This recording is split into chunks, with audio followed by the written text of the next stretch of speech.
কোনো ত্রিভুজের দুইটি বাহু ও এদের অন্তর্ভুক্ত কোণ দেওয়া আছে ত্রিভুজটা আঁকতে হবে। তাহলে মনে করি একটি ত্রিভুজের দুটি বাহু এ ও বি, তাদের অন্তর্ভুক্ত মানে কি এ বি বাহু সাথে থাকতে হইব, তাদের অন্তর্ভুক্ত মানে কি এ বি বাহু সাথে থাকতে হইব। তাহলে একটি বাহু নিলাম আমি তোমার এটা নিলাম 5 সেন্টিমিটার, 0 থেকে নেবা, 0 বিন্দু থেকে 5 সেন্টিমিটার সিএম দেওয়া আছে এটাতে নেবা।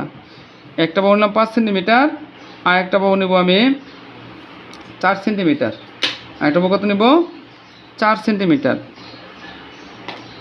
আচ্ছা, এবং একটা অন্তর্ভুক্ত কোণ বলছে, তো অন্তর্ভুক্ত কোণটা তোমার এখানে দেওয়া নাই, তো আমি একটা কোণ দেয়া দিলাম, কোণের মান দিয়ে দিব, দিতে পারি স্কুলে অথবা তোমার পরীক্ষার মধ্যে সৃজনশীলের মধ্যে কোণের মানটা দেয়া দিবে।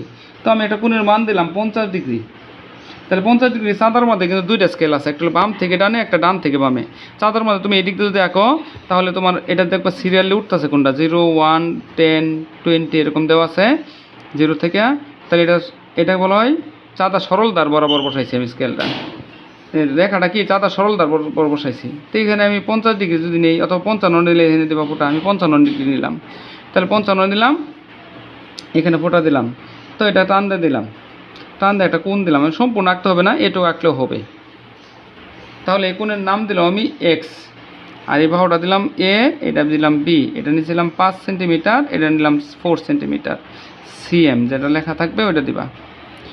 আচ্ছা, এই আগের মতো প্রথমে যে কোনো রশ্মি বিডি থেকে একটা রশ্মি নাও, যে কোনো রশ্মি বিডি একটা রশ্মি নিলাম, যে কোনো রশ্মি বিডি থেকে বাহু এ সমান করে, কার সমান করে এ স্মল যে আছে এ সমান করে একটা বিকে কেন্দ্র করে একটা বৃত্তচাপ আঁকবা। তাহলে যে কোনো রশ্মি বিডি থেকে বাহু এ সমান করে বিসি অংশ কাটলাম, সিটা অবশ্যই ক্যাপিটাল লেটার দেবা। পরে সি বিন্দুকে কেন্দ্র করে কোণ এক্সের সমান করে, প্রদত্ত কোণের সমান ক্লাস 6-এ শিখছিলা তোমরা, এই যে কোণ এক্সের সমান করে একটা যে কোনো একটা বৃত্তচাপ আঁকলাম। এই যে বৃত্তচাপটা আমি কিন্তু আগে আঁকি নাই, এমন আঁকলাম। এই বৃত্তচাপটা সাবধানে তুলবা যাতে পেন্সিলটা ছোটো বড় না হয়, এনে ধরতে পারো, এনে তুললে ভালো হয়। বসায় সেটা এই ছেদ বিন্দুতে বসাইবা, বসানোর পরে এইদিকে একটা বৃত্তচাপ দেবা, এদিকে আঁকলেও হবে, সমস্যা নাই। তো এদিকে যেহেতু বইয়ে দেওয়া আছে আমি এইভাবে এঁকে দিলাম। পরে এখানে পাশ কতটুকু আছে, এখানে পাশ যতটুকু আছে অবশ্যই এতটুকু নিবা, এই যে কমায় আসে না, এই যে পাশ যতটুকু আছে ততটুকু নিলাম আমি। এই বিন্দুটা এখানে বসাইবা, বসানোর পরে এইদিকে একটা বৃত্তচাপ দিয়ে দেবা। বৃত্তচাপটা তোমার এই ছেদ করছে, এই ছেদ বিন্দুতে তুমি কী করবা, কোনটা আঁকবা, এটা বলে প্রদত্ত কোণের সমান করে একটা কোণ আঁকা। তো এই বিন্দু বসানোর জন্য স্কেল আগে বিন্দুটা বসাবে, পরে স্কেল ধরবা, তাহলে তোমাদের ভুল হবে না, বাঁকাও হবে না। সম্পাদ্য অবশ্যই চিত্রটা ভালো করে আঁকতে হবে। তো এদিকে একটা কোণ আঁকলাম, এই কোণটা হলো কোণ এক্সের সমান করে আঁকলাম। তাহলে যে কোনো রশ্মি বিডি থেকে বাহু এ সমান করে বিসি অংশ কাটি। পরে বিসি রেখাংশের সি বিন্দুতে প্রদত্ত কোণ, এই যেটা কোণ দেওয়া আছে জন্য বললাম প্রদত্ত কোণ এক্সের সমান করে কোণ বিসি ই আঁকি, এর নাম দিলাম ই। এখন তোমার সিই এর রেখাটার নাম কী হলো সি, এই সি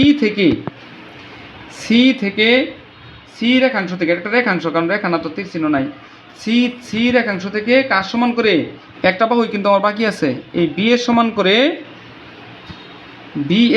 করে এর নাম হলো সি এ কাটলাম, এটার নাম দেবো এ, এর নাম কি দেবো বড় হাতের এ দিবা।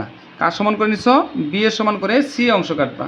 এখন এটুকু কিন্তু আমার বাকি আছে, এটুকুর মাপ দিছি না আমি, তাহলে এইটুকু যদি যোগ করে দেই, এটা যোগ দেবা এ কমাস বি, অনেকে লেখে এ বি যোগ করি, এটা ভুল হবে কিন্তু, তাহলে বলবা এ কমা বি যোগ করি, যোগ করার পরে নাম হবে এটার এ বি, এই যে এখন হলো A B, A comma B যোগ করি, তাহলে এ বি সি উদ্দিষ্ট ত্রিভুজ।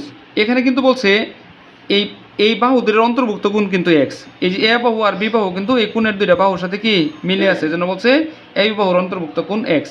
আবার বলতেছি একটি ত্রিভুজের দুটি বাহু এ ও বি এবং এ বি বাহুর অন্তর্ভুক্ত কোণ এক্স দেওয়া আছে, ত্রিভুজটি আঁকতে হবে। যে কোনো রশ্মি বিডি থেকে বাহু এ সমান করে বিসি অংশ কাটি। পরে বিসি রেখাংশের সি বিন্দুতে কোণ এক্সের সমান করে বি সি ই আঁকলাম। পরে সিই থেকে বাহু বি এর সমান করে সি এ অংশ কাটি। পরে এ কমা বি যোগ করি, তাহলে এ বি সি উদ্দিষ্ট ত্রিভুজ।